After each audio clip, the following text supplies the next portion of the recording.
માત્ર 4 મિનિટમાં બનાવો બટેકાના ફરાળી થેપલા। હા ફ્રેન્ડ્સ, 100% સાચી વાત છે। બટેકામાંથી ફરાળી થેપલા બનાવીને તૈયાર કરશું। આ બટેકાના ફરાળી થેપલા જો તમે એકવાર ખાઈ લીધા તો વારંવાર બનાવવાનું મન થશે। ચાલો બનાવવાનું શરૂ કરીએ। શ્રાવણ મહિનો ચાલી રહ્યો છે અને બધાના જ ઘરે ફરાળી નવી નવી વાનગીઓ બનતી જ હોય છે। તો અહીંયા મેં સામગ્રી લઈ લીધી છે, તમે જોઈ શકો છો। હું તમને આગળ જણાવતી રહીશ કે આપણે શું શું સામગ્રી લીધી છે। વિડીયો ક્યાંથી જોઈ રહ્યા છો તે કમેન્ટમાં લખજો અને સબસ્ક્રાઈબ ના કર્યું હોય તો કરી લેજો નવી નવી રેસીપી જોવા માટે। ફેસબુક પેજ પર જોઈ રહ્યા હોય તો ફોલો જરૂરથી કરી લેજો। સૌથી પહેલાં આપણે બટેકાને મેશ કરશું। તો બટેકાને આપણે છીણીને તૈયાર કરવાના છે ફ્રેન્ડ્સ। તો અહીંયા મેં 4 નંગ બટેકા લીધા છે અને તે ઠંડા કરી લીધા છે। હવે આપણે ખમણીથી તેને ખમણી લેવાના છે। ખમણીથી આપણે ખમણીએ એટલે બટેકા એકદમ સરસ ઝીણા થઈ જાય છે, બિલકુલ તેમાં ગાંઠા નથી રહેતા। સૌથી પહેલાં આપણે મરચાંની પેસ્ટ એડ કરી લેશું। તમે આદુ મરચાંની પેસ્ટ જરૂરથી એડ કરજો, ખૂબ જ સારો એવો ટેસ્ટ આવે છે। મીઠું ઉમેરી લેશું, મરી પાવડર ઉમેરી લેશું, શેકેલા જીરાનો પાવડર ઉમેરી લેશું, હલ્દી પાવડર ઉમેરી લેશું, 2 થી 3 ચમચી દહીં ઉમેરી લેશું। દહીંથી ફ્લેવર એકદમ મસ્ત એવો આવે છે। ખાંડ ઉમેરી લેશું, તેનાથી ખૂબ જ સારો એવો બેલેન્સ રહે છે। સફેદ તલ ઉમેરી લેશું, 2 થી 3 ચમચી મોઈન માટે તેલ ઉમેરી લેશું, કોથમરી ઉમેરી લેશું એકદમ બારીક સુધારેલી। હવે બધી જ વસ્તુને બરાબર મિક્સ કરી લેશું।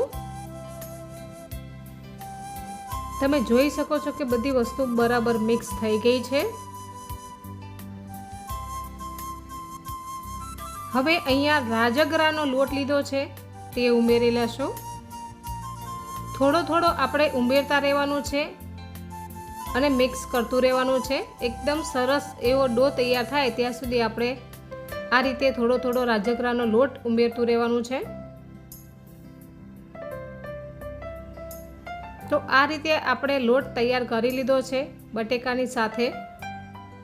જો ફ્રેન્ડ્સ કેટલો સરસ એકદમ સોફ્ટ બનીને તૈયાર થયો છે।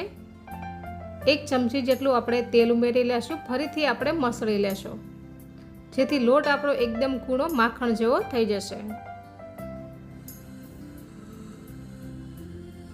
લોટ આપણો તૈયાર છે, ગેસ ઓન કરી લેશું, તવી ચડાવી લેશું, થોડો લોટ લઈ લેશું આપણે થેપલા બનાવવા માટે। આ રીતે લુઓ તૈયાર કરી લેશું।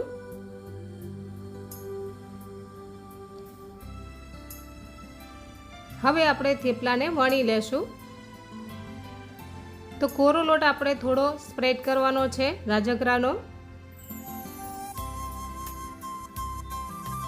અહીંયા તવી ગરમ થઈ ગઈ છે તો આપણે થેપલાને આ રીતે શેકી લેશું। તમે તેલ અથવા ઘી ઉપયોગ કરી શકો છો। ફરાળી માટે બનાવી રહ્યા છો તો ઘીનો જરૂરથી ઉપયોગ કરજો, નહીંતર સિંગ તેલનો ઉપયોગ કરી લેજો। થેપલાને આપણે પલટી લેશું। બંને સાઈડ આપણે ઘી લગાડી દેવાનું છે અથવા તેલ લગાડી દેવાનું છે। મીડિયમ આંચ ઉપર આપણે થેપલાને શેકવાના છે જેથી વધારે બળશે પણ નહીં અને એકદમ સરસ એવા શેકીને તૈયાર થશે। જો ફ્રેન્ડ્સ આપણા એક થેપલું બનીને તૈયાર થઈ ગયું છે, બાકીના થેપલા પણ આપણે એ જ રીતે તૈયાર કરી લેશું। વિડીયો ગમે તો આગળ શેર કરજો ફ્રેન્ડ્સ, અને ફોલો ના કર્યું હોય તો કરી લેજો, સબસ્ક્રાઈબ ના કર્યું હોય તો પણ કરી લેજો। તો અહીંયા મેં ફરાળી થેપલા બનાવીને તૈયાર કરી લીધા છે। તમે દહીં સાથે સર્વ કરી શકો છો, લીલી ચટણી સાથે પણ સર્વ કરી શકો છો। ખૂબ જ સરસ ટેસ્ટમાં લાગે છે। વિડીયો ગમ્યો હોય તો લાઈક કરજો। Thank you for watching. આવજો, જય માતાજી।